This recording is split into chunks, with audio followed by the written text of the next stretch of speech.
Hello বন্ধুরা, welcome back to my channel. আশা করছি সবাই ভালো আছো, আমিও খুব ভালো আছি। আজকে হলো শুক্রবার, আর আজকে আমার বর ঘুম থেকে উঠেই একটা নতুন কিছু রান্না করছে। তো সেটাই বললো যে তোমাদের সঙ্গে যেন অবশ্যই শেয়ার করি, সেই জন্যেই আজকে ভিডিওটা। তো চলো দেখি আমার বর কী রান্না করছে। কি করো? মাছ বিরিয়ানি রানবো আজকে, তাই আয়োজন করছি। পেঁয়াজ ভাজা। পেঁয়াজটা মনে পুড়ে পুড়ে যাচ্ছে।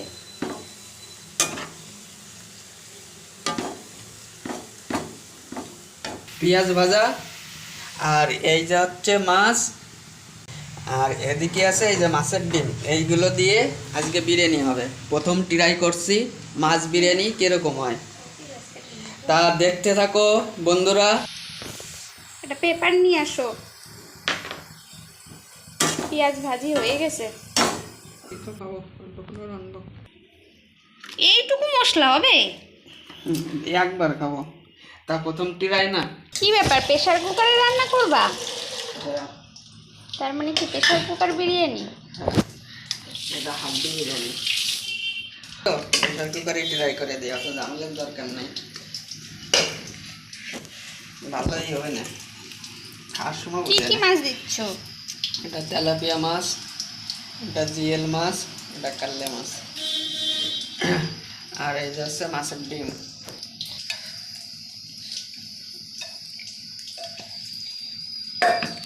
মাছের ডিম থেকে আজকে মাছের ডিম দিয়ে দিলাম।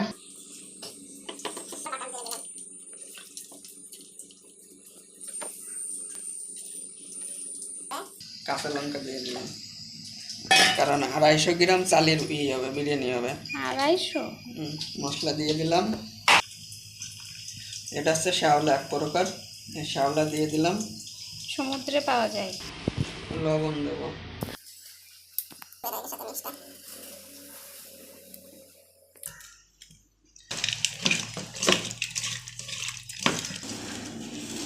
এগুলো দেওয়ার কারণ হলো যাতে মাছে যে আষ্টে গন্ধটা থাকে সেটা যেন না বের হয়।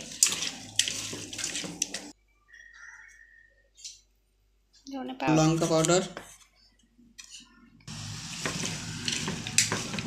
পেঁয়াজের বেরেস্তা।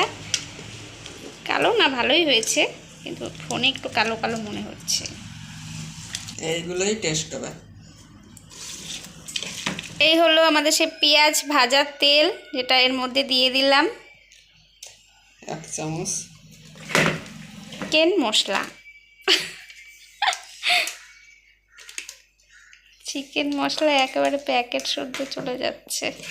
ও রান্না হতে যাচ্ছে। ফিশ মশলা, যাই হোক মাছের মশলা।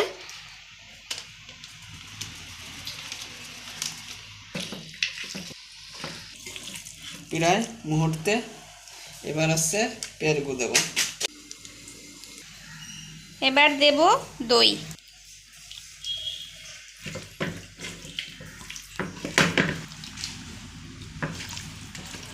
ধনেপাতা। এখন এই মশলা মাখানো মাছ 1 ঘন্টা ম্যারিনেট হবে, মানে এটা রেস্টে থাকবে, তারপরে গিয়ে রান্না করব।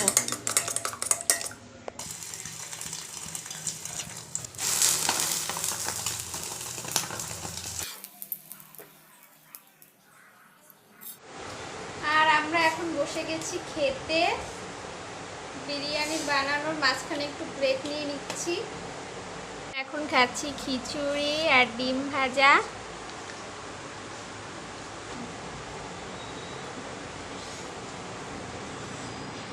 চলো একবারে দেখা হবে এবার রান্নার সময়।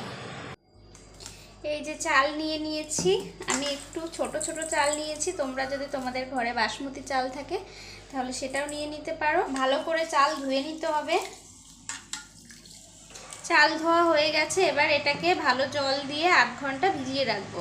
8 ঘন্টা হয়ে গেছে, এখন বসিয়ে দিয়েছি এই জলে চালটা 2 মিনিট সিদ্ধ করে নেব। কারণ কি, এটা আমরা যেহেতু প্রেসার কুকারে রান্না করছি, প্রেসার কুকারে অনেক সময় হয় কি যে ভাত একটার সঙ্গে একটা লেগে যায়, তাই এটার সঙ্গে একটু সব মশলা দিয়ে তেল দিয়ে এটাকে 2 মিনিট ফুটিয়ে নেব। তাহলে কি হবে, ভাত একটার সঙ্গে লাগবে না। তো চলো এই জলে এখন কি কি দেবো সেটা দেখাবো তোমাদের। জলের মধ্যে দিয়ে দেবো স্বাদ মতো লবণ, দিয়ে দেব তেল,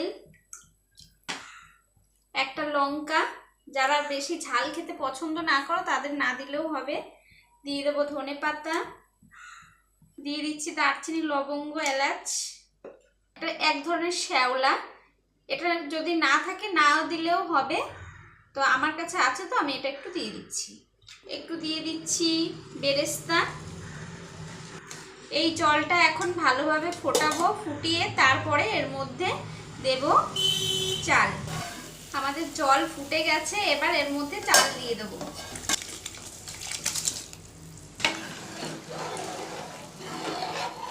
2 মিনিট ফুটিয়ে নেব, তারপরে এটাকে নামিয়ে ফেলবো। ফ্যান গেলে নেব।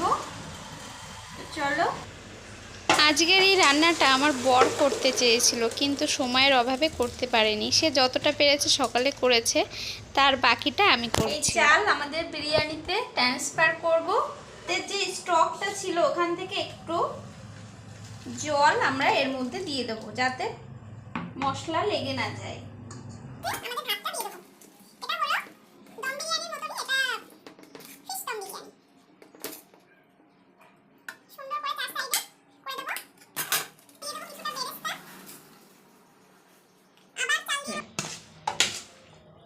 মিডিলে বেরেস্তা দিয়ে দিলে কি হয়, ভাতের ফ্লেভারটা ভালো হয়। হয়ে গেছে আমাদের ভাত পুরোটা দেওয়া, এর উপরে বাকি যেটুকু বেরেস্তা আছে এটা দিয়ে দেবো। একটুখানি ঘি দিয়ে দেবো। এখন বসিয়ে লো ফ্লেমে 1 সিটি দিয়ে নেবো। সেই বেড়েছে। এই হলো আমাদের মাছটা, দেখাও কেমন হলো। ভাত পুরো ঝরঝরে, ভাতগুলো একটু তুলে দেখাও। একটা ভাতও একটার সঙ্গে লেগে যায়নি। খেয়ে বলো কেমন হয়েছে।